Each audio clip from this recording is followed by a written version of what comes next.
Hello friends, welcome to அன்னோமன் army TNPSC. நம்ம இன்றைக்கி இந்த வீடியோ பதிவில் 10th சோசியலில் ஹிஸ்ட்ரியில் 6th லெசன் ஆங்கிலேய ஆட்சிக்கு எதிராக தமிழகத்தில் நிகழ்ந்த தொடக்க கால கிளர்ச்சிகள் பார்க்க போகிறோம். கற்றலின் நோக்கங்கள் பாருங்கள்.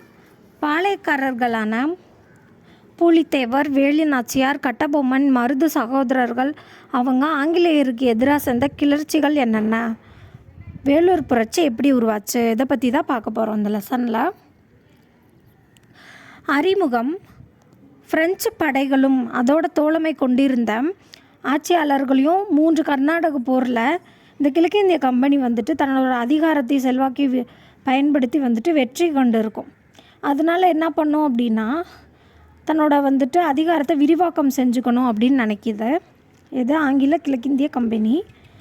அதை எதிர்க்கிற எதிர்ப்பாளர்களும் இருக்காங்க, உள்ளூர் ஆட்சியாளர்களை எதிர்க்கிறாங்க. அப்படி முதல் எதிர்வினையை காமிச்சவர் யார் அப்படின்னா, திருநெல்வேலி பகுதியின் நெற்கட்டும் செவலில் ஆட்சி புரிந்து வந்த பூலித்தேவர்கிட்ட இருந்தால் அந்த முதல் எதிர்வினை ஏற்பட்டுருக்கு. நெல் தான், அதாவது புளி பசித்தாலும் புல்லை திங்காது அப்படின்வாங்க. இங்கே புளிங்கிறது புலித்தேவர், புல்லுங்கிறது நெல்லுன்னு வச்சுக்கலாம். அப்போ திருநெல்வேலி அதுலேயும் நெல் வருது, நெற்கட்டும் செவல்லையும் நெல் வருது. இப்போ திருநெல்வேலி நெற்கட்டும் செவலில் ஆட்சி புரிந்த பூலித்தேவர் முதல் எதிர்வினையை ஆங்கில கிழக்கிந்திய கம்பெனிக்கு எதிராக தெரிவிச்சிருக்காரு அப்படின்னு சொல்கிறாங்க. அதை தொடர்ந்து வேலு நாச்சியார், வீரபாண்டிய கட்டபொம்மன், மருது சகோதரர்கள், தீரன் சின்னமலை இவங்க எல்லாருமே எதிர்ப்பாங்க. இதை பாளையக்காரர் போர் அப்படின்னு சொல்கிறாங்க. இந்த பாளையக்காரர் போர் முடிஞ்சதும் இது அப்படியே வேலூர் புரட்சிக்கு இட்டு சென்றது அப்படின்றாங்க. பாளையக்காரர் போரில் அடக்கப்பட்டவங்க எல்லாருமே சேர்ந்து ஒரு இடத்துல வேலூர் ஜெயிலில் சந்திப்பாங்க, வேலூர் சிறைச்சாலையில். அது அப்படியே வேலூர் புரட்சியாக வெடிக்கும். ஏன்னா திப்புவோட மகன்களும் அந்த வேலூர் சிறையில் அடைக்கப்பட்டிருப்பாங்க. அப்போ அவங்க எல்லோரும் சேர்ந்து உருவாக்குனது தான் அந்த வேலூர் புரட்சி.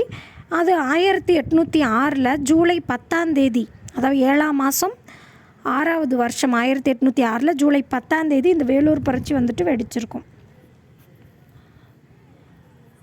அப்போ பாளையக்காரர் போரில் ஸ்டார்ட் பண்ணி வேலூர் புரட்சி வரைக்கும் ஃபுல்லாக அந்த லெசனில் கவர் ஆயிரும்.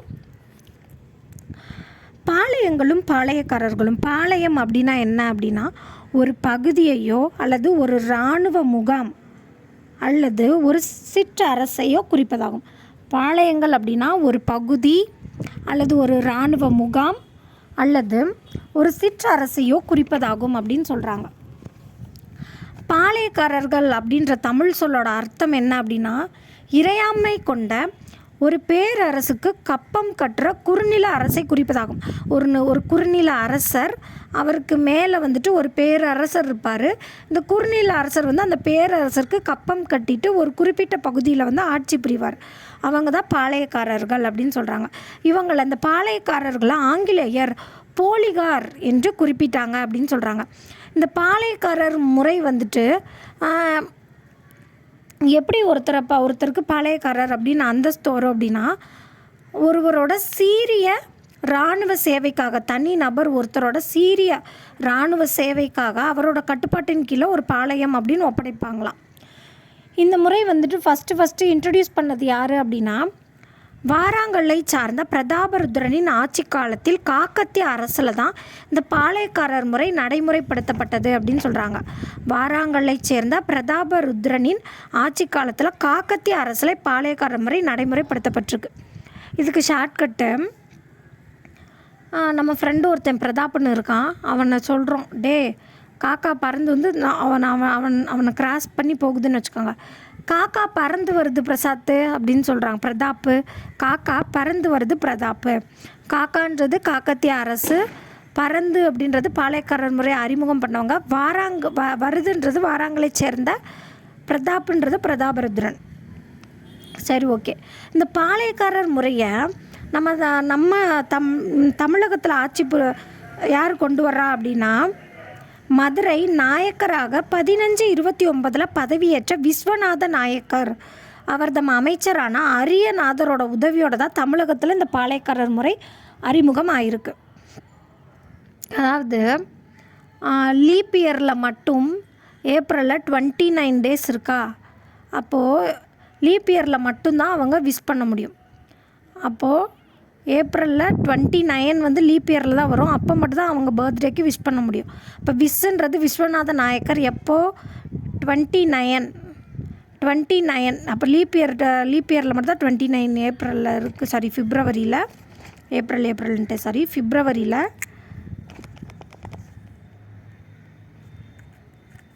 விஸ்வநாத நாயக்கர் இப்போ விஷ் பண்ணுவாங்க 29 அப்படின்றது விஸ்வநாத நாயக்கரோட அமைச்சர் வந்துட்டு ரொம்ப ஒரு அரிய அமைச்சர். அப்போ அரியநாதர்.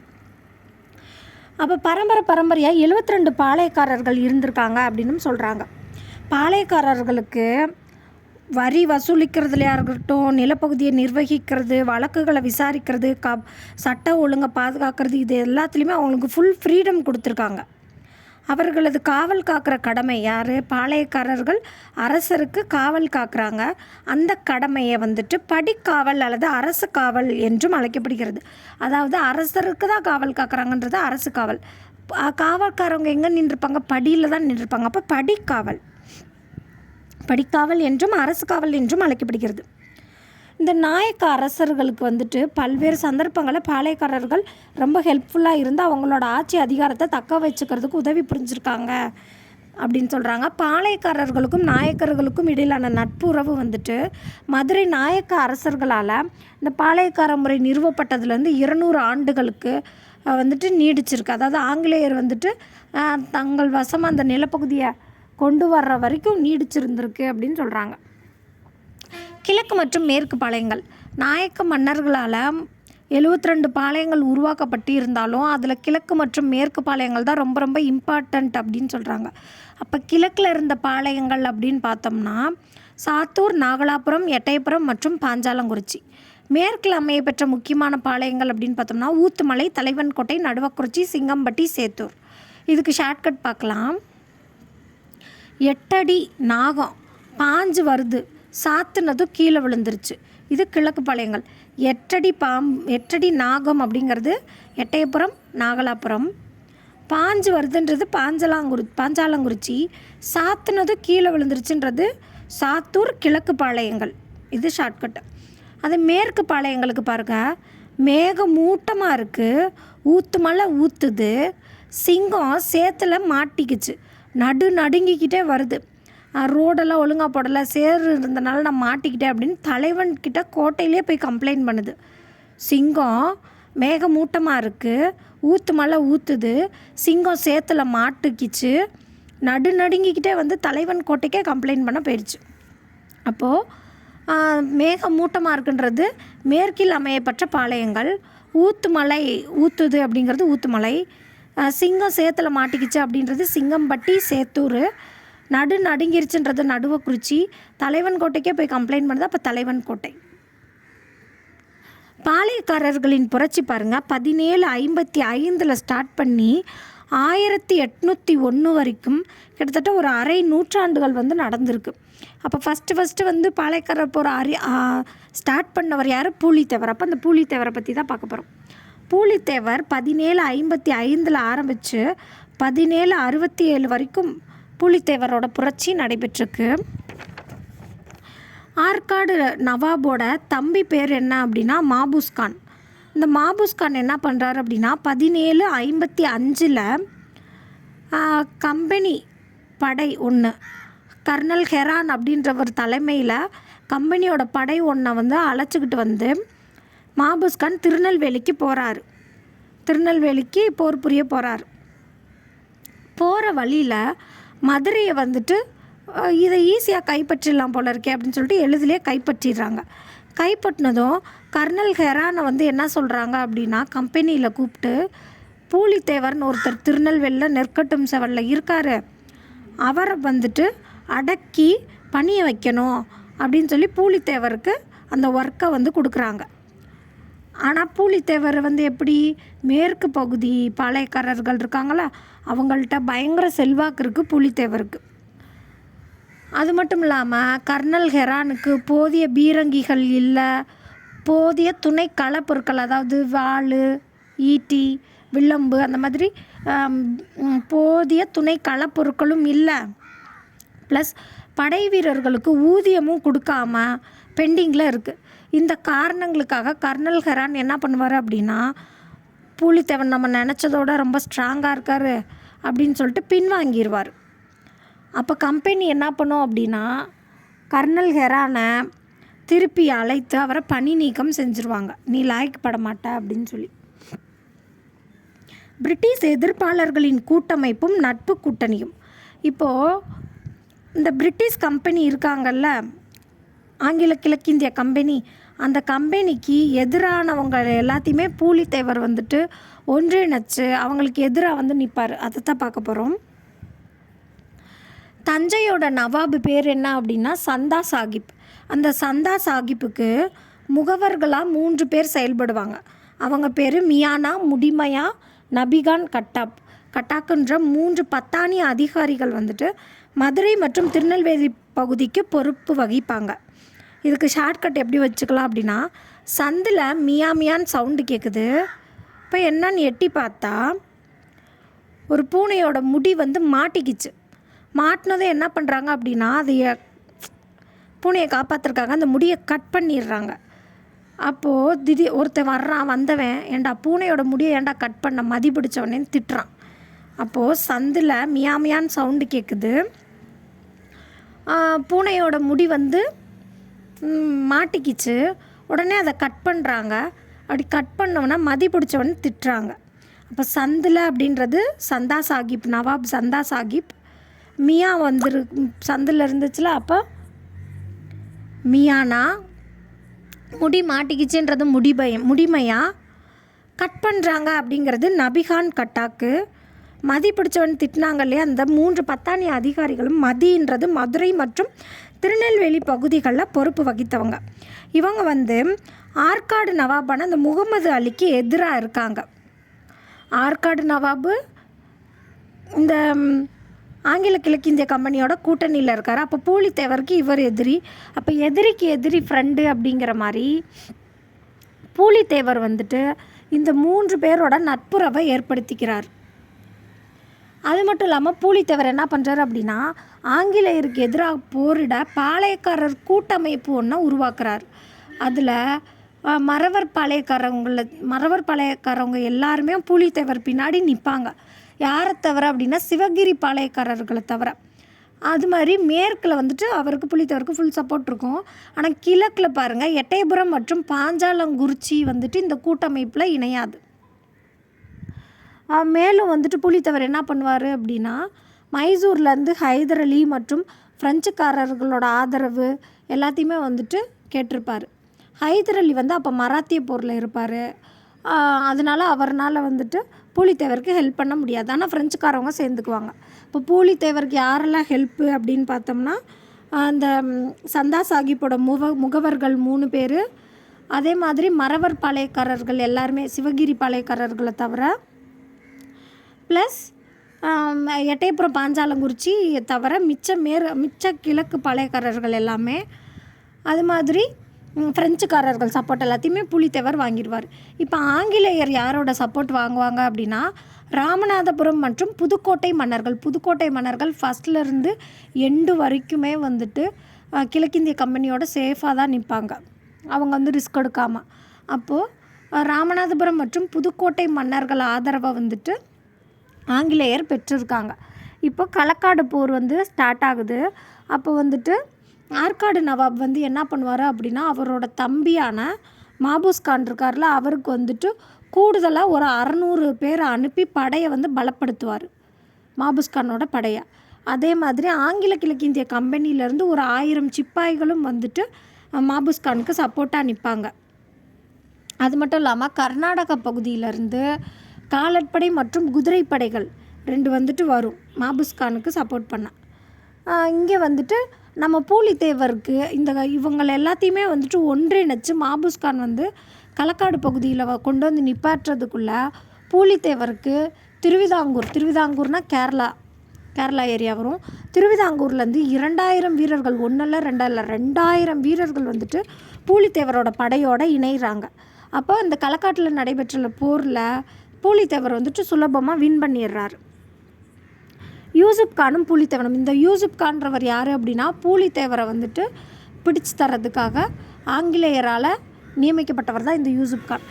ஏன் அப்படின்னா பூலித்தேவர் வந்துட்டு அந்த களக்காட்டு திருநெல்வேலி பகுதியில் வந்துட்டு நிறைய பேரை வந்துட்டு ஒன்றிணைச்சிருவார்ல.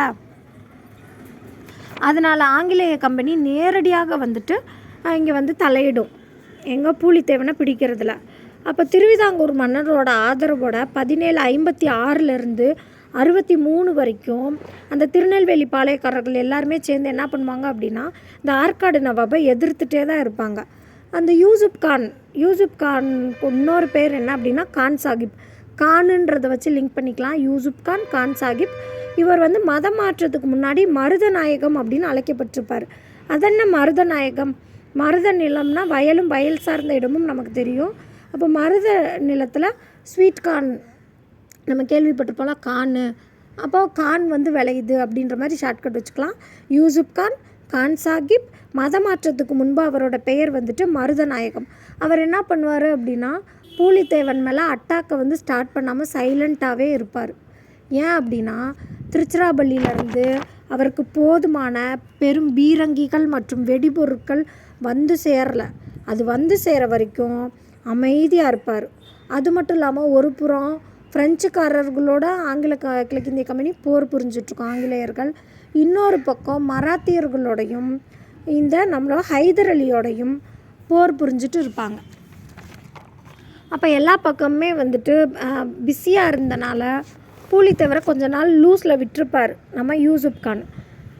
பீரங்கி படைகள் வந்துட்டு செப்டம்பர் மாதம் 1760 செப்டம்பர் மாதம் அப்படின்றது 9வது மாதம் 1760 தான் வந்து சேரும். அப்போ யூசுப் கான் வந்து என்ன பண்ணுவார் அப்படின்னா நெற்கட்டும் செவலை ஒரு 2 மாதம் அந்த நெற்கட்டும் செவலில் இருக்க கோட்டையை வந்து முற்றுகையிடுவதற்காக தாக்குதல் நடத்துவார். ஃபைனலாக 1761 மே மாதம் 16 பூலித்தேவரோட 3 முக்கிய கோட்டைகளை யூசுப் கான் வந்து கட்டுப்பாட்டுக்குள்ளே கொண்டு வருவார். என்னைக்கு 1761 மே மாதம் 16 61 தலைகீழாக போட்டால் 16 வந்துடும். 6ல் 1 போனால் 5 5ன்றது 5ஆம் மாதம் மே மாதம். அந்த 61 தலைகீழாக போட்டால் 16 அந்த 3 முக்கிய கோட்டைகள் என்ன அப்படின்னா நெற்கட்டும் சேவல், வாசுதேவ நல்லூர், பனையூர். இதுக்கு ஒரு ஷார்ட்கட் வச்சுக்கலாம். நல்ல நெல் மார்க்கெட்டில் நல்ல பணத்துக்கு போகும். நல்ல நெல் வந்துட்டு மார்க்கெட்டில் பணம் ஜாஸ்தியாக போகும். இப்போ நல்லன்றது வாசுதேவ நல்லூர், நெல்லுன்றது நெற்கட்டும் செவல், பணம் ஜாஸ்தியாக போகுன்றது பனையூர். இந்த 3 இடத்தையும் யூசுப் கான் வந்து கட்டுப்பாட்டுக்கு கொண்டு வந்துடுவார். இதுக்கிடையில் வந்து ஃப்ரெஞ்சுக்காரர்களோட வந்துட்டு பாண்டிச்சேரியில் நடந்த ஆங்கில போரில் ஃப்ரெஞ்சுக்காரர்கள் வந்துட்டு கைப்பற்றிடுவாங்க ஆங்கிலேயர்கள். அதனால் அவங்களோட சப்போர்ட்டு போயிடும் பாளையக்காரவங்களுக்கு. பூலித்தேவரையும் நிர்கதி ஆக்கிட்டாங்க. இதனால் பாளையக்காரர்களோட ஒற்றுமை வந்து உடைய தொடங்குது. ஆல்ரெடி சப்போர்ட் பண்ணிகிட்டு இருந்த திருவிதாங்கூர் பேக் அடிச்சிருவாங்க.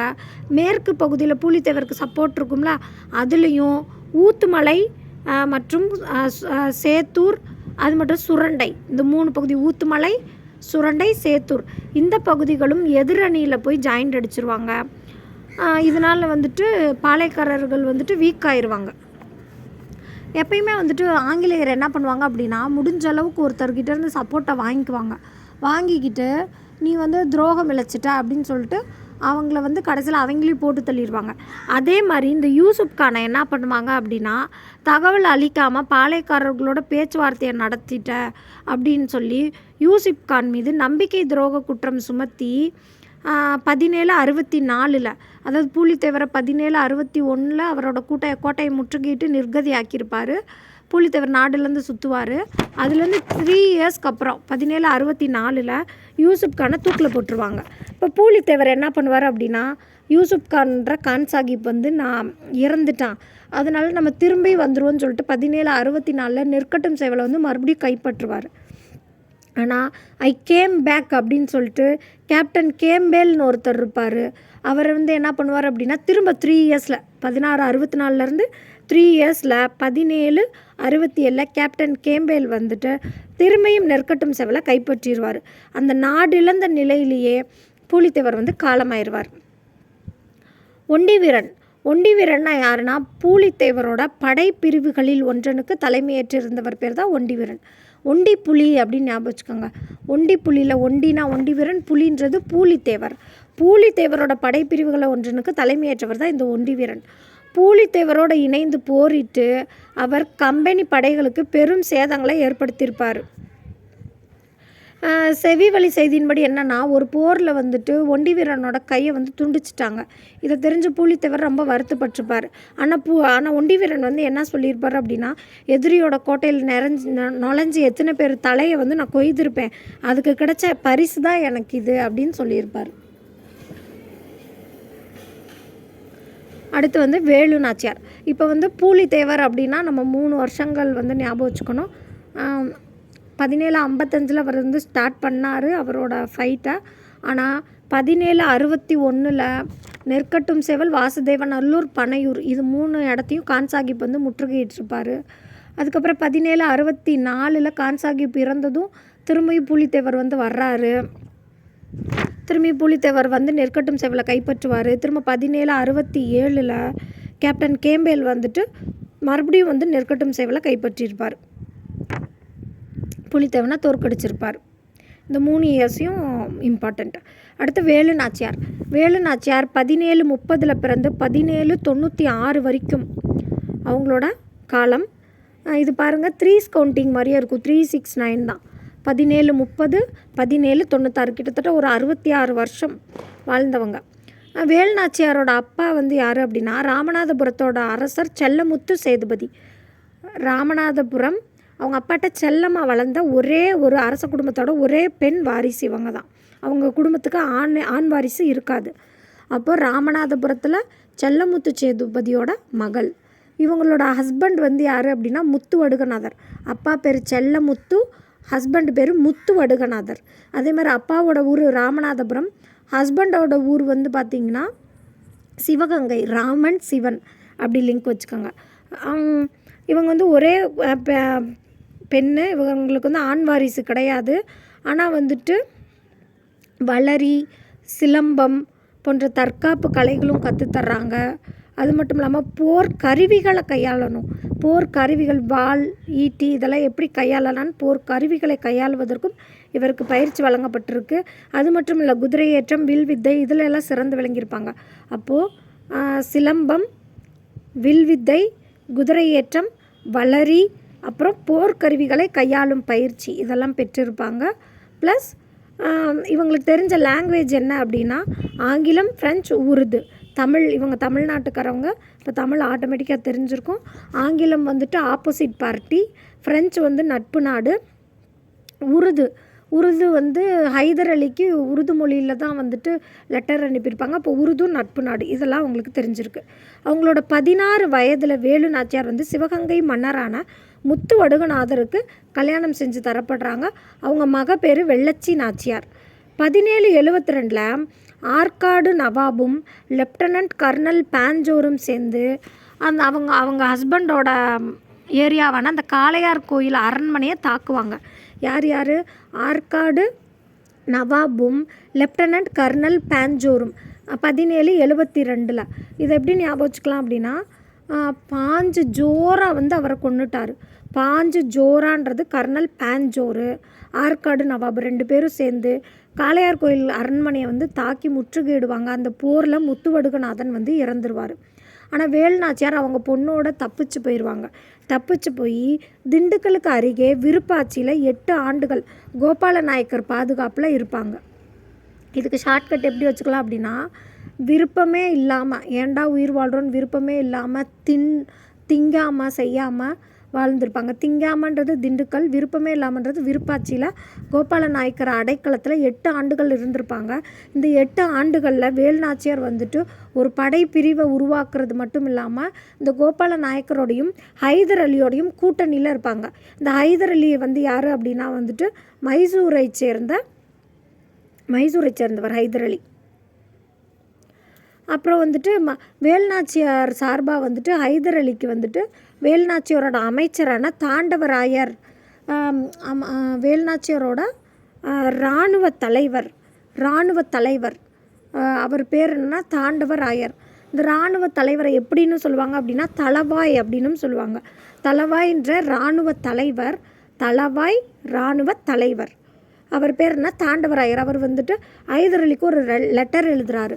இந்த மாதிரி நாங்கள் ஆங்கிலேயரை எதிர்த்து போரிட போகிறோம், இப்போ இந்த மாதிரிலாம் எங்களுக்கு நடந்துருச்சு அப்படின்னு சொல்லிட்டு எங்களுக்கு வந்து 5000 குதிரைப்படைகளையும் 5000 காலாட்படைகளையும் அனுப்பி வைக்குமாறு வேலுநாச்சியார் வந்துட்டு உருது மொழியிலேயே தனக்கும் கிழக்கிந்திய கம்பெனிக்கும் நடந்த பிணக்குகளை இந்த கடிதத்தில் விவரித்தாங்க அப்படின்னு சொல்கிறாங்க. ஆனால் நமக்கு வந்துட்டு தமிழ் புக் ஸ்கூல் டேட்டாவில் வந்து என்ன இருக்கும் அப்படின்னா, வேலுநாச்சியார் மைசூருக்கு நேரடியாக போய் ஹைதர் அலியை சந்தித்தாங்க. அப்போ தனக்கும் ஆங்கிலேயருக்கும் இருந்த பிணக்குகளை வந்துட்டு உருது மொழியிலேயே வந்துட்டு ஹைதர் அலிக்கு வந்து எக்ஸ்பிளைன் பண்ணியிருப்பாங்க. அதனால ஹைதர் அலி வந்துட்டு இம்ப்ரெஸ் ஆகி வேலுநாச்சியாருக்கு ஹெல்ப் பண்ணியிருப்பார் அப்படின்றதும் இருக்கும். நமக்கு தெரிஞ்சுக்க வேண்டிய டேட்டா வந்து அவங்க உருது மொழியில் லெட்டர் எழுதுகிறாங்க, இல்லாட்டி உருது மொழியில் எக்ஸ்பிளைன் பண்ணுறாங்க. அந்த மொழி தான் உருது அப்படின்றது நமக்கு தெரிஞ்சிருக்கணும். மேலும் தான் ஆங்கிலேயரோடு மோதுவதில் தீவிரமாக இருப்பதையும் வேலுநாச்சியார் தெரிவித்திருப்பாங்க. அதனால் அவரோட மன உறுதியை பார்த்த ஹைதர் அலி வந்து வியந்து திண்டுக்கல் கோட்டையோட படைத்தலைவர் வந்து யார் அப்படின்னா சையதுன்னு ஒருத்தர் இருப்பார். அவர்கிட்ட வேலுநாச்சியாருக்கு வேண்டிய இராணுவ உதவிகளை செய்ய அப்படின்னு சொல்லி அனுப்பியிருப்பார். திண்டுக்கல் கோட்டையோட படைத்தலைவர்கிட்ட வேணுன்ற உதவியை செய்யின்னு சொன்னவர் செய்யின்னு சொல்லிட்டார். அந்த செய் யார், சையத். சையத் அப்படின்னு ஞாபகம் வச்சுக்கலாம். வேலுநாச்சியார் என்ன பண்ணுவாங்க அப்படின்னா, பிரிட்டிஷோட ஆயுத கிடங்கு ஃபஸ்ட்டு எங்கே இருக்குது அப்படின்னு கண்டுபிடிக்கணுன்றக்காக உளவாளிகளை நியமிச்சிருப்பாங்க. கோபால நாயக்கர் ஹைதர் அலி உதவியோட இராணுவ உதவியோட சிவகங்கையை மீண்டும் கைப்பற்றுவாங்க. மருது சகோதரர்களோட உதவியோட முடிசூடி கொண்டாங்க அப்படின்னு சொல்கிறாங்க. இந்திய நாட்டில் பிரிட்டிஷ் காலனி அதிகாரத்தை எதிர்த்த முதல் பெண் ஆட்சியாளர் அல்லது அரசி என்ற பெருமை வந்து வேலுநாச்சியாருக்கே உரித்தானதாகும். ஜான்சி ராணியெல்லாம் அதுக்கப்புறம் வந்தவங்க அப்படின்னு சொல்கிறாங்க. இங்கே ஒரு பாக்ஸ் இருக்குது பாருங்கள். வேலுநாச்சியாரோட நம்பிக்கைக்குரிய தோழி பேர் என்ன அப்படின்னா குயிலி. இந்த குயிலி வந்து என்ன பண்ணுவாங்க அப்படின்னா, உடையாள் என்ற பெண்கள் படைப்பிரிவை தலைமையேற்று வழி நடத்துவாங்க. பெண்கள் படைப்பிரிவு பேர் என்ன அப்படின்னா உடையாள். அப்போ இந்த உடையாள்ன்றது யார் அப்படின்னா, குயிலி பற்றி உளவு கூற மறுத்த ஒரு மேய்த்தல் தொழில் புரிந்த ஒரு பெண் அப்படின்னு சொல்கிறாங்க. ஆனால் இன்னொரு புக்கில் எப்படி இருக்கும் அப்படின்னா, வேலுநாச்சியாரை பற்றி உளவு கூற மறுத்த ஒரு மேய்த்தல் நிலப்பெண் தான் உடையாள் அப்படின்ற மாதிரியும் இருக்கும். அப்புறம் குயிலி வந்து என்ன பண்ணுவாங்க அப்படின்னா, தனக்கு தானே நெருப்பு வச்சுக்கிட்டு 1780 பிரிட்டிஷாரோட ஆயுத கிடங்கில் போய் குதித்து அனைத்து தளவாடங்களையும் அழித்தார். அதாவது வேலுநாச்சியாரோட ஹஸ்பண்ட் வந்து 1772 இறந்துருப்பார். அதுலேருந்து 8 வருஷம் கழித்து சிவகங்கை போர் வந்து நடக்கும். அந்த 8 வருஷம்னா 1780. அப்போ தான் வந்து சிவகங்கை கோட்டையில் இருக்கிற ஆயுத கிடங்கில் குயிலி தனக்கு தானே வந்துட்டு நெருப்பு வச்சுக்கிட்டு அந்த ஆயுத கிடங்கை அழிச்சிருப்பாங்க. அதே மாதிரி இந்த உடையாள் இருக்காங்கள்ல, அந்த உடையாளுக்கு வந்துட்டு ஒரு நடுகள் வந்து நட்டிருப்பாங்க. அந்த நடுகளுக்கு வேலுநாச்சியார் வந்து அவங்களோட தாலியை வந்துட்டு காணிக்கையாக செலுத்தி வணங்கியிருப்பாங்க அப்படின்னும் ஒரு செய்தி இருக்குது, தெரிஞ்சுக்கோங்க. ஓகே, இப்போ இங்கே ஒரு பாக்ஸ் இருக்குது, அது பார்த்துடலாம். விருப்பாட்சியின் பாளையக்காரரான கோபால நாயக்கர் விருப்பாட்சியோட பாளையக்காரர். கோபால நாயக்கரை தலைவராக கொண்ட திண்டுக்கல் கூட்டமைப்பு, அதாவது திண்டுக்கல் லீக், திண்டுக்கல் கூட்டமைப்பில் மணப்பாறையின் லட்சுமி நாயக்கரும் தேவதானப்பட்டியின் பூஜை நாயக்கரும் இடம்பெற்றிருந்தனர். தனது நட்பை வெளிப்படுத்தும் விதமாக ஒரு நல்லுறவு குழுவை அனுப்பி வைத்து திப்பு சுல்தானால் கோபால நாயக்கர் ஈர்க்கப்பட்டார். அதாவது திண்டுக்கல்லில் ஒரு கூட்டமைப்பு நடக்குது. அதில் மணப்பாறையிலேருந்து லட்சுமி நாயக்கர், தேவதானப்பட்டி பூஜை நாயக்கர் டைரெக்டாக வந்து பார்ட்டிசிபேட் பண்ணுறாங்க. அதாவது பாறையில் செஞ்ச லட்சுமியை தேவர்கள் பூஜை பண்ணுறாங்க அப்படின்னு ஷார்ட்கட் வச்சுக்கோங்க. பாறையில் செஞ்ச லட்சுமியை தேவர்கள் பூஜை பண்ணுறாங்க. பாறைன்றது மணப்பாறை, லட்சுமின்றது லட்சுமி நாயக்கர், தேவர்கள்ன்றது தேவதானப்பட்டி, பூஜை பண்ணுறாங்கன்றது பூஜை நாயக்கர். அதுக்கப்புறமா நட்பை வெளிப்படுத்தும் விதமாக ஒரு குழு, திப்பு சுல்தான் வந்துட்டு அவராக வர முடியாது. அதனால் திப்பு சுல்தான் என்ன பண்ணுறாரு அப்படின்னா, ஒரு 4-5 பேரை குழுவாக வந்து அனுப்பி வைக்கிறார். கோபால நாயக்கர் அழைப்பு விடுத்திருக்காரு, நீங்கள் அங்கே போங்கன்னு சொல்லிட்டு. இந்த கோபால நாயக்கர் கோயம்புத்தூர் அப்படி ஷார்ட்கட் வச்சுக்கலாம். கோபால நாயக்கர் வந்து கோயம்புத்தூரை மையமாக கொண்டு பிரிட்டிஷாரை எதிர்த்து பின்னால் வந்து போர் புரிஞ்சிட்ருப்பார். அதுக்கப்புறமா கட்டபொம்மனோட தம்பியான ஊமத்துறையோட இணைஞ்சு அவர் வந்து பணிபுரிவார் பின்னாட்களில். அது மட்டும் இல்லாமல் கோபால நாயக்கர் என்ன பண்ணுவார் அப்படின்னா, உள்ளூர் விவசாயிகளின் ஆதரவுடன் ஆனைமலையில் கடும் போர் புரிவார். ஆனாலும் பிரிட்டிஷாளர்களால் 1801 வெற்றி கொள்ளப்பட்டிருப்பார் அப்படின்னு சொல்கிறாங்க.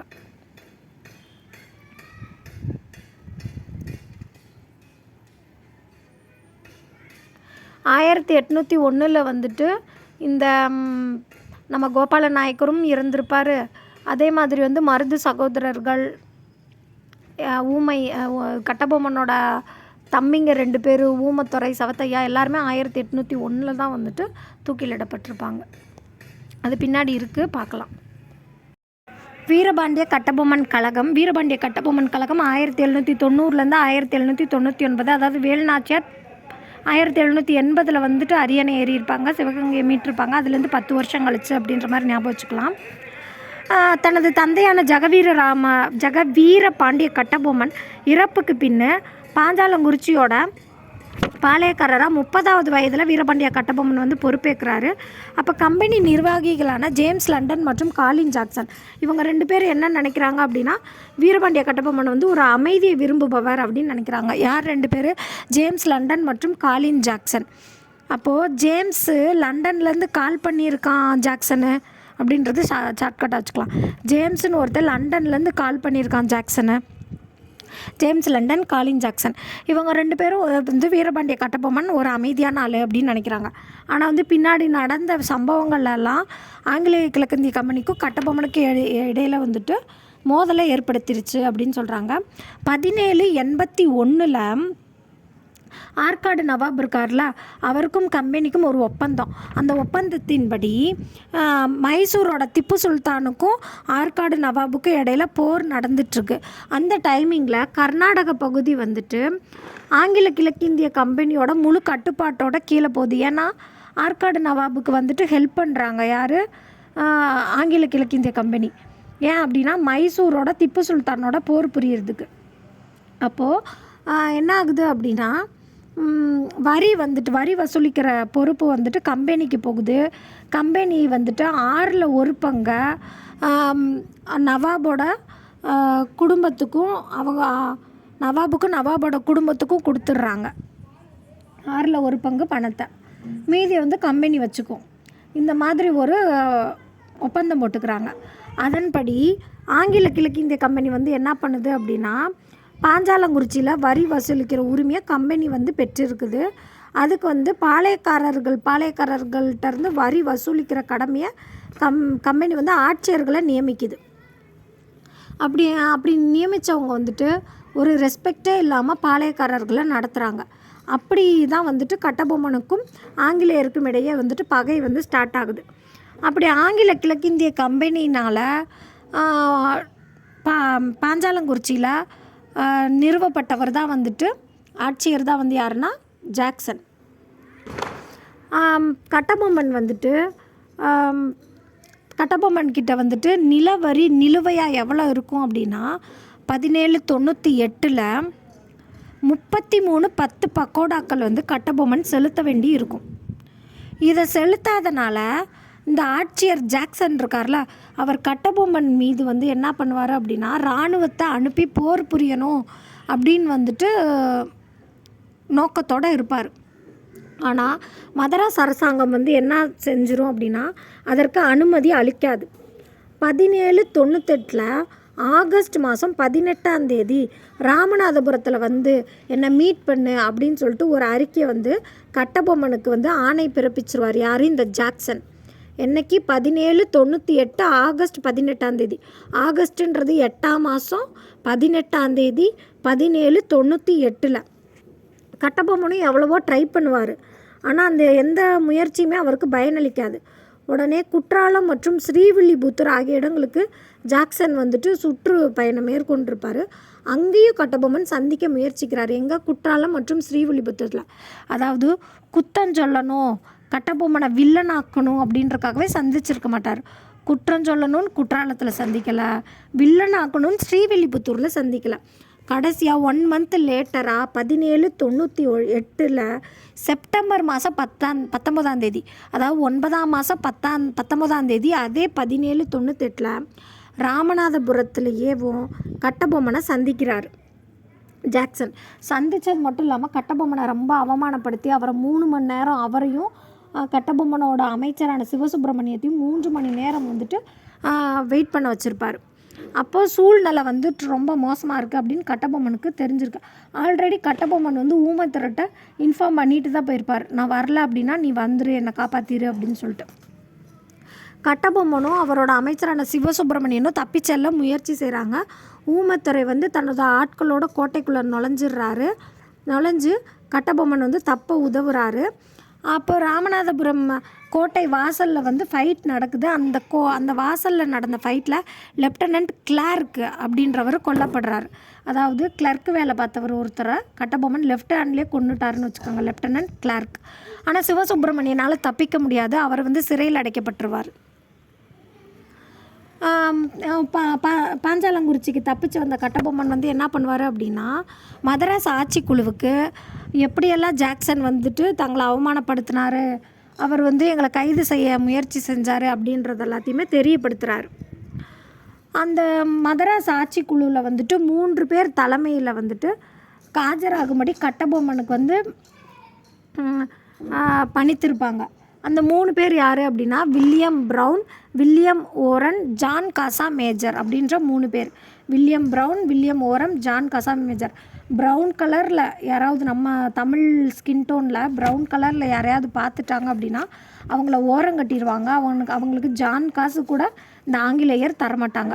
ப்ரௌனுன்றது வில்லியம் ப்ரவுன், ஓரம் கட்டிடுவாங்க அப்படின்றது வில்லியம் ஓரம், ஜான் காசு கூட தரமாட்டாங்கன்றது ஜான் காசா மேஜர். இவங்க 3 பேர் அடங்கிய குழுவின் முன்பாக ஆஜராகும்படி கட்டபொம்மனை பணிச்சிருக்கோம் அந்த குழு.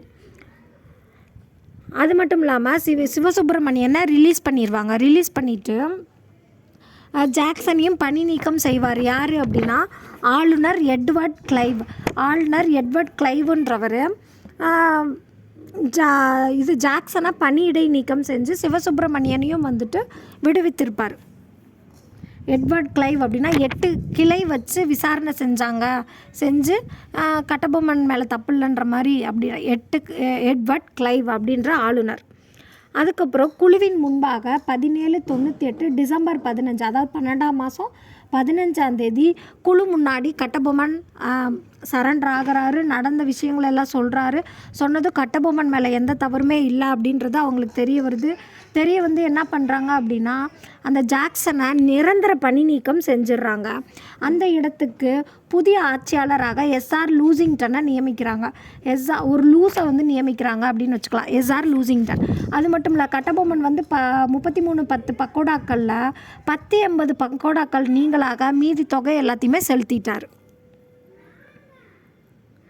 இப்போ கட்டபொம்மன் பாளையக்காரர்களோடு எப்படி கூட்டமைப்பில் ஏற்பட்டுச்சு அப்படின்னா, இதுக்கிடையில் வந்துட்டு என்ன பண்ணுவார் அப்படின்னா சிவகங்கையை சேர்ந்த மருதுபாண்டியர்னால் யார்? சின்ன மருது. இந்த மருதுபாண்டியர் வந்து என்ன பண்ணுவார் அப்படின்னா தென்னிந்திய கூட்டமைப்பு ஒன்றை ஏற்படுத்துகிறார். தென்னிந்திய கூட்டமைப்பு, இந்த கூட்டமைப்புக்கு தலைமை வகித்தவர் யார்? மருதுபாண்டியர் என்று அழைக்கப்பட்ட சின்ன மருது. இதில் யாரெல்லாம் கலந்துக்குவாங்க அப்படின்னா திண்டுக்கல்லோட கோபால நாயக்கரும் ஆனைமலையோட எதுல் நாயக்கரும். திண்டுக்கல்லோட கோபால நாயக்கர், ஆனைமலையோட எதுல் நாயக்கர், இவங்க 2 பேரும் சேர்ந்து மருது பாண்டியரோட ஒரு தென்னிந்திய கூட்டமைப்பை ஏற்படுத்துகிறாங்க. அவங்க வந்துட்டு திருச்சிராப்பள்ளி அறிக்கை அப்படின்னு ஒன்று ரெடி பண்ணுறாங்க. இந்த கூட்டமைப்பு வந்து கட்டபொம்மனுக்கு ஆர்வத்தை ஏற்படுத்துது. இதில் போய் நம்ம ஜாயின் பண்ணணும் அப்படின்னு கட்டபொம்மன் நினைக்கிறாரு. ஆனால் ஆட்சியர் லூசிங்டன் வந்து என்ன பண்ணுவார் அப்படின்னா இவங்களோட இந்த மீட்டிங்கை வந்து தடுக்கணும் அப்படின்னு நினைப்பார். ஆனால் மருதுபாண்டியரும் கட்டபொம்மனும் மீட் பண்ணி என்ன பண்ணுவாங்க அப்படின்னா நம்ம ஆங்கிலேயரை எதிர்க்கணும் அப்படின்னு முடிவும் எடுத்துருவாங்க. கட்டபொம்மன் வந்து என்ன பண்ணுவார் அப்படின்னா அவரோட பவரை யூஸ் பண்ணி சிவகிரி பாளையக்காரர்கள் ஆல்ரெடி நம்ம பார்த்துருப்போம், பூலித்தேவன் டைம்லேயே வந்துட்டு சிவகிரி பாளையக்காரர்கள் வந்து இணைய மாட்டாங்க. அவங்கள வந்துட்டு கட்டபொம்மன் வந்து தன்னோட பவரை யூஸ் பண்ணி இணைக்கணும் அப்படின்னு நினப்பார். ஆனால் சிவகிரி பாளையக்காரங்க கம்பெனிக்கு வந்து கப்பம் கட்டிகிட்டு இருப்பாங்க. அப்போ வந்து கட்டபொம்மன் என்ன பண்ணுவார் அப்படின்னா சிவகிரி பாளையக்காரர்கள்ட்ட நீங்கள் வந்து எங்களோட ஜாயின் பண்ணல அப்படின்னா நான் வந்து உங்கள் மேலே போர் புரிவேன் அப்படின்ற மாதிரி அட்டாக்கை வந்து முன் வச்சுருப்பார். இதை வந்து கம்பெனி வந்து என்ன பண்ணும் அப்படின்னா அவங்க வந்து சிவகிரி பாளையக்காரங்க வந்து கம்பெனிக்கு கப்பம் கட்டிகிட்டு இருந்தனால கம்பெனி வந்துட்டு தனக்கு விடப்பட்ட சவாலாக வந்துட்டு நினைக்கும். அப்போ வந்து கட்டபொம்மனை எதிர்த்து வந்து கம்பெனி வந்து திருநெல்வேலியை நோக்கி வந்து போர் புரியணும் அப்படின்னு சொல்லிட்டு தனது படைகளை வந்துட்டு திருநெல்வேலிக்கு அனுப்பி வைக்கும்.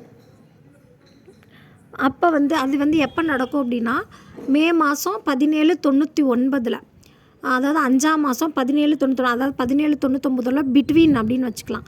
5ஆம் மாதம் வெல்லஸ்லி பிரபு இருக்கார்ல, வெல்லஸ்லி பிரபு அவர் தான் அப்போ ஆளுநராக இருப்பார். 1799 வெல்லஸ்லி பிரபு என்ன பண்ணுவார் அப்படின்னா தஞ்சாவூர், திருச்சி மற்றும் மதுரை, தமதின்னு ஞாபகம் வச்சுக்கோங்க, தஞ்சாவூர், மதுரை மற்றும் திருச்சி இந்த பகுதிகளில் நிறுத்தி வைக்கப்பட்டிருந்த படைகளெல்லாம் திருநெல்வேலி நோக்கி செல்லுமாறு உத்தரவிட்டிருப்பார். மேஜர் பானர்மேன் அப்படின்னு ஒருத்தரை இந்த படைக்கெல்லாம் தலைமையேற்க சொல்வார். அதாவது இப்போ நம்ம ஒரு போர் புரிஞ்சு போகிறோம் அப்படின்னா பேனரில் கட்டி தானே போவோம் படைகளெல்லாம் ஒன்று சேர்த்து போகும்போது. அப்போ மேஜர் பானர்மேன் அப்படின்றவர் தான் இந்த படைகளுக்கு தலைமையேற்கிறார். அவர் என்ன பண்ணுறாரு அப்படின்னா கட்டபொம்மனை சரணடைய சொல்லி 9ஆம் மாதம் 1799 9ஆம் மாதம் 1ஆம் தேதி 1799 9ஆம் மாதம் 1ஆம் தேதி கட்டபொம்மனை சரணடைய சொல்வார். ஆனால் கட்டபொம்மன் பிடி கொடுக்க மாட்டார். அதனால் மேஜர் பானர்மேன் என்ன பண்ணுவார் அப்படின்னா பாஞ்சாலங்குறிச்சி கோட்டையை நோக்கி தாக்குதலை ஸ்டார்ட் பண்ணிடுவார். பானர்மேன் செப்டம்பர் 5 அன்று 9ஆம் மாதம் 5ஆம் தேதி முழு படைகளையும் பாஞ்சாலங்குறிச்சி முன்னாடி கொண்டு நிப்பாட்டிடுவார். அது மட்டும் இல்லாமல் அந்த கோட்டையோட அனைத்து தொடர்புகளையும் துண்டிச்சிருவார். ராமலிங்கர் அப்படின்ற ஒருத்தரை கட்டபொம்மனுக்கு தூதனுப்பி கட்டபொம்மனை சரணடைய சொல்லு அப்படின்னு பானர்மேன் சொல்கிறாரு. ஆனால் கட்டபொம்மன் மறுத்துருவார். இந்த ராமலிங்கன் யாருன்னா டபுள் கேம் ஆடுவார். அவர் என்ன பண்ணுவார் அப்படின்னா கோட்டையோட ரகசியங்கள் எல்லாத்தையுமே பார்த்துட்டு போய் பானர்மேன் கிட்ட போய் இப்படி அப்படின்னு சொல்லி கோட்டையோட அனைத்து ரகசியங்களையுமே சொல்லிடுவார். அப்போது அந்த பானர்மேன் என்ன பண்ணுவார் அப்படின்னா அந்த ராமலிங்கர் சொன்னதை வச்சு போருக்கு தேவையான உத்திகளை வடிவமைக்கிறார். அப்போ கோலார்பட்டியில் நடைபெற்ற மோதலில் சிவசுப்பிரமணியனார் கைது செய்யப்படுறார். கோலார்பட்டி அப்படின்னு இங்கே இருக்குது. ஆனால் ஓல்டு எடிஷனில் கல்லர்பட்டி அப்படின்னு இருக்கும். இப்போ கல்லர்பட்டி அப்படின்னா கல்வர்கள் என்ன பண்ணுறாங்க அப்படின்னா சிவசுப்பிரமணியனை பிடிச்சு கொடுத்துட்றாங்க அப்படின்னு வச்சுக்கலாம். அப்போது கல்லர்பட்டியில் சிவசுப்பிரமணியனார் கைது செய்யப்படுறார். கல்லர்பட்டி கோலார்பட்டி ரெண்டுமே ஒன்று தான். கல்லர்பட்டியில் சிவசுப்பிரமணியனார் கைது செய்யப்படுறாரு. கட்டபொம்மன் என்ன பண்ணுறாரு அப்படின்னா புதுக்கோட்டைக்கு தப்பிச்சு ஓடிடுவார். ஏன்னா பாஞ்சாலங்குறிச்சி கோட்டை அப்படின்னு பாலடைஞ்ச கோட்டைன்னு வச்சுக்கலாம். பாஞ்சாலங்குறிச்சி கோட்டையை பேனர்மேன் முற்றுகையிட்டுட்டார். அதனால் புதுக்கோட்டைக்கு புதுசாக ஒரு கோட்டையை கட்டி அங்கே தப்பிச்சு ஓடிட்டார் அப்படின்னு வச்சுக்கலாம். அப்போ புதுக்கோட்டைக்கு தப்பிச்சு ஓடிடுறாரு கட்டபொம்மன். அப்போ பிரிட்டிஷ்காரவங்க என்ன பண்ணுறாங்க அப்படின்னா அவரை பிடிச்சு கொடுத்தா உங்களுக்கு ஒரு வெகுமதி தருவோம் அப்படின்னு சொல்லிட்டு கட்டபொம்மனோட தலைக்கு ஒரு வெகுமதியை நிர்ணயிக்கிறாங்க. அப்போ புதுக்கோட்டை அரசர்களால் துரோகம் இழைக்கப்பட்டு கட்டபொம்மன் என்ன பண்ணுறாரு அப்படின்னா பிடிச்சிட்டாங்க. ஓல்டு எடிஷனில் புதுக்கோட்டை மற்றும் எட்டயபுர அரசர்களால் துரோகம் இழைக்கப்பட்ட அப்படின்னு போட்டிருக்கோம். எட்டயபுரமும் சேர்ந்து தான் துரோகம் பண்ணி கட்டபொம்மனை பிடிச்சு கொடுத்துட்றாங்க. சிவசுப்பிரமணியனாரை நாகலாபுரத்தில் செப்டம்பர் மாதம் 13ஆம் தேதி 1799 தூக்கில் போடுறாங்க. 1799 9ஆவது மாதம் 13ஆம் தேதி சிவசுப்பிரமணியனாரை நாகலாபுரத்தில் தூக்கில் போட்டுடுறாங்க. நாகலாபுரம்னா சிவன் கழுத்தில் என்ன இருக்கும், நாகம் இருக்கும். அதை வச்சு சொல்லலாம்.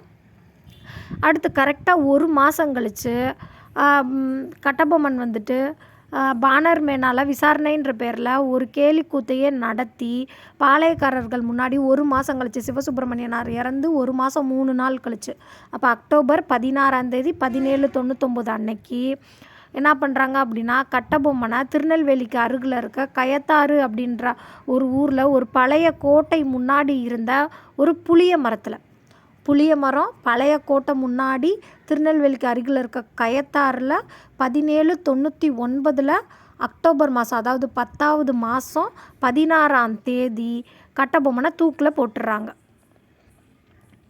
இவ்வாறு போற்றுதலுக்குரியவராக திகழ்ந்த பாஞ்சாலங்குறிச்சியின் பாளையக்காரர் கட்டபொம்மன் வாழ்க்கை முடிவுற்றது.